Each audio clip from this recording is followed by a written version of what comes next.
major well-known figures in Greek mythology are famous for all sorts of things. Heracles for his strength, Odysseus for his cunning, Atalanta for her speed and kick-ass Tarzan origin story, Tantalus and Sisyphus for their unique punishments in Hades, Clytemnestra for axe-murdering her husband. The list goes on. Some are good, some are bad, some are pretty cool, and some are frankly kind of embarrassing. I mean, nobody wants to be immortalized as that guy who got squished by a boat, Jason. But in the tumultuous annals of mytho-history, surprisingly few heroes are remembered only for how they died. In fact, I can only think of one, a particularly unlucky dude by the name of Actaeon. Now, Actaeon is a little tricky to talk about. Instead of being referenced in only one story or source, he's one of those guys who seems to have been kind of a meme in ancient Greece. He gets referenced all over the place, but a lot of those references are pretty light on the details, more of a get a load of this guy than a let me tell you a tale. The most complete version of his story is recounted in Ovid's Metamorphoses, but it pops up in a lot of earlier literature as a cautionary tale, typically framed as don't disrespect the gods or you'll end up like Actaeon. Funnily enough, those early references don't actually agree on what Actaeon did wrong. In Euripides' play The Bacchae back in the 400s BCE, Actaeon is cited as a hunter who boasts that he's a better hunter than Artemis, and it's a major no-no to do that in general, so he's devoured by his own hounds. But about 100 years later, the poet Callimachus says in his hymn number 5 that Actaeon accidentally sees Artemis bathing, and since it's a major no-no to behold a deity naked, he's devoured by his own hounds. Then, a little after the turn of the millennium, Pseudo-Apollodorus' Bibliotheca gives us a sprinkling of detail where it specifies that Actaeon is a hunter trained by Chiron who makes the mistake of wooing Semele, girlfriend of Zeus and future mother of Dionysus. This is naturally a bad idea, and at Zeus's command, Actaeon is devoured by his own hounds. Pseudo-Apollodorus does say, however, that this is an unusual telling, and the more popular version of the story is that, like in Callimachus' version, Actaeon's real offense is seeing Artemis bathing, at which point she turns him into a deer, and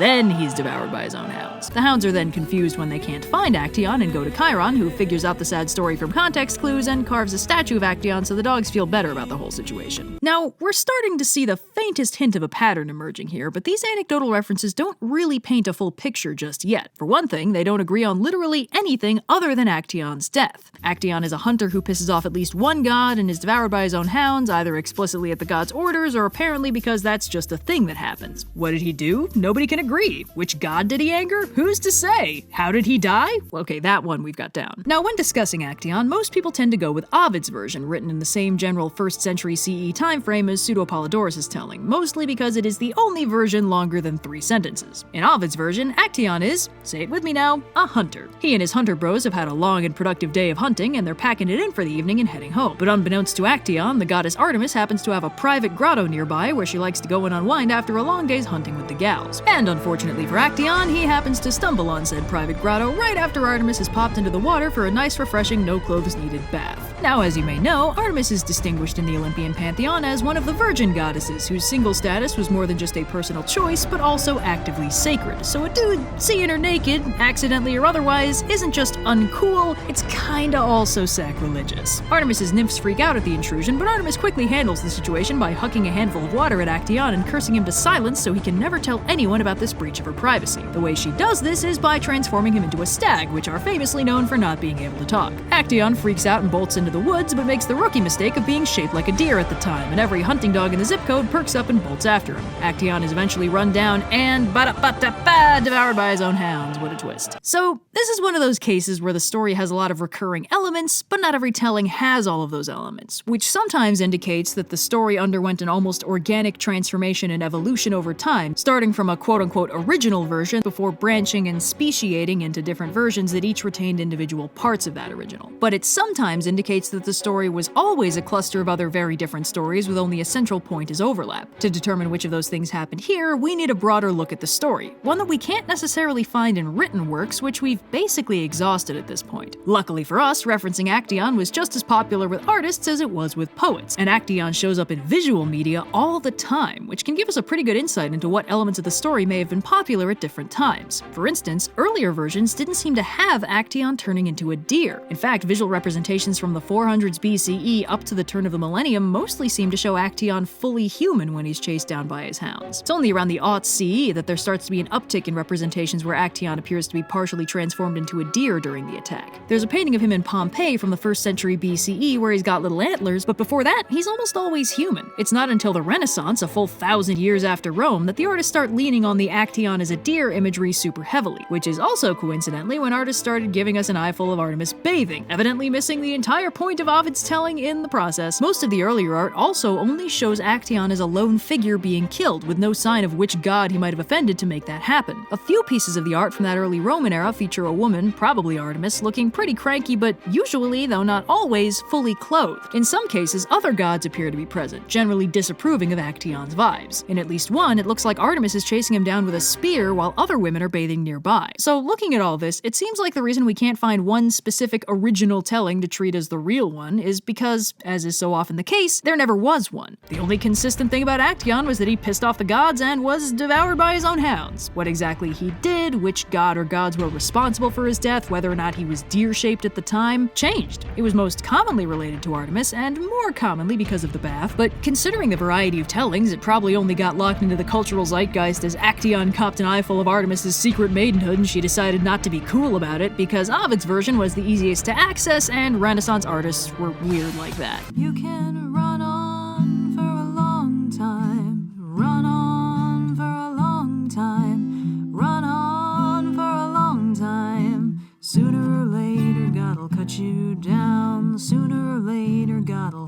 cut you down.